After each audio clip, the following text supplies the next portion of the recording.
Yeah, it's Proton from the bad side of the LDN. You're locked into Media Spotlight UK. Keep watching, yeah. Don't know.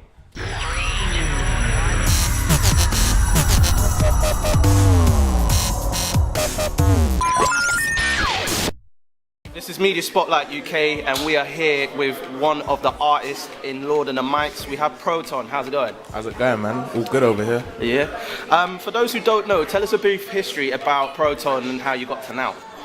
I've been doing music in my area for like years, since like secondary school times, and I've just turned 20, so I've been taking it serious about 5 years. I was spitting for time, not really getting much recognition. Like I was getting ratings in my area, but where I'm from, grime's not that big in it, so it was like wishing I was like spitting with the East man and that at the time to get recognized. So I was just spitting. Then like got to like earlier this year, I just like jumped on a just made a dub calling everyone out after Maxter did his one. So I thought, yeah, it's a good way. It caught wind of loads of people. So I was just like, yeah, started to make an avenue from there. And yeah, I've been doing other things like other shows and stuff, but like in this particular scene I wasn't really as heard of until now. So she kept pushing, and then got a phone call from Jammer. Lord of the Mics started to take off. Yeah. Speaking of Jammer, so how did he get in touch with you to take part in Lord of the Mics? I remember, I don't know, I think what happened was, because all the war dubs and that were going around, like the D-Power and that one, all of those ones were going around, basically I'd said D-Power's name in one of them, and you know that people were catching wind, and Ratty caught wind first, and I was like, raw, he followed me on Twitter, but I thought nothing of it, because the Lord of the Beats producer clashes and that was going on. I was like, it's gonna get overlooked. And then like when Lord of the Mics was ready to take off, I'm seeing people tweet Jammer, because obviously apparently he tweeted like, raw, who do you want to see on Lord of the Mics? Loads of people that I'd forgotten like listen to my war dub, and that would be like, Proton, let's get him on it. I was like, raw, alright, let me see where this goes, innit? Then I told one of my boys, tweet him this, because aside from a war dub, I want him to let man know that like I've been barring previously in it, and I've been trying to do my thing, and that's what you heard. She caught wind of it, followed me. I DM'd in my number. She got the phone call, and things have started to like get into place. You get me? Started to mold and take shape.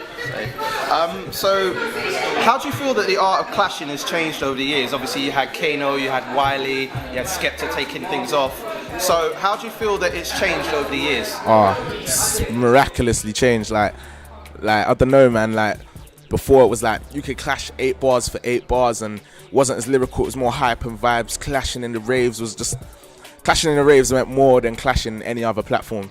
And then it was when we brought it to the different kind of public that weren't in the raves on the DVDs, because you'd see man clashing in DVDs, like you see man the Lord of the Mics DVDs, then you get like the Eskimo Dance DVDs, and you'd see like the the Marcy Phonics versus Bashy, and the Dubz versus Wiley and that, and it was a different kind of vibe. But Lord of the Mics just put some sort of structure and sense to it, and it's progressed, and I think all the clashes have gotten more, even though there's the legendary stuff, it's all gotten a little more lyrical and a little bit more like thought behind it and stuff. And it's just, I reckon it's gone down the right lane. If we had to compete with like the US man that had just clashed, all the Smack, URL, all those battle leagues and stuff over there, I reckon it needs to be like properly like pushed and structured in a certain way for us to compete. It can't just be hype and vibes and raves and stuff, because that's not the art of battling, and the art of clashing are two different things. And I think Lord of the Mics just like blends them both together. Do you get what I'm saying? So I reckon it works well, man. It's a good thing. Yeah,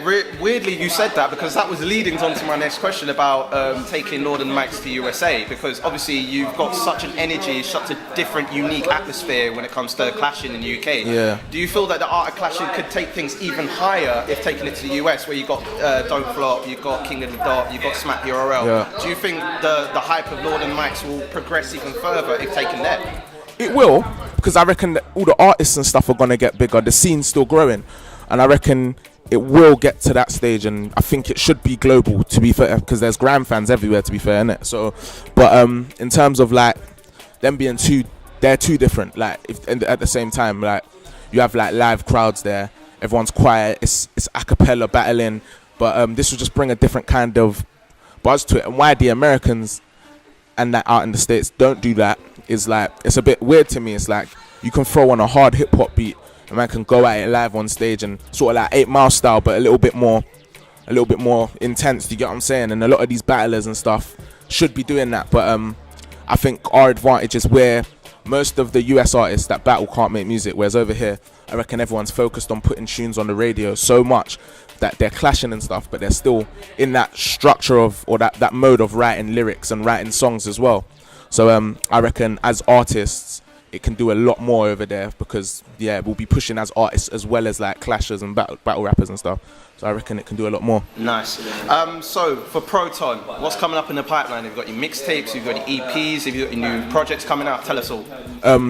My EP, Encore EP, just released in September off trapdoorrecords.com. I've also got a joint EP coming with Shackles, big trap producer.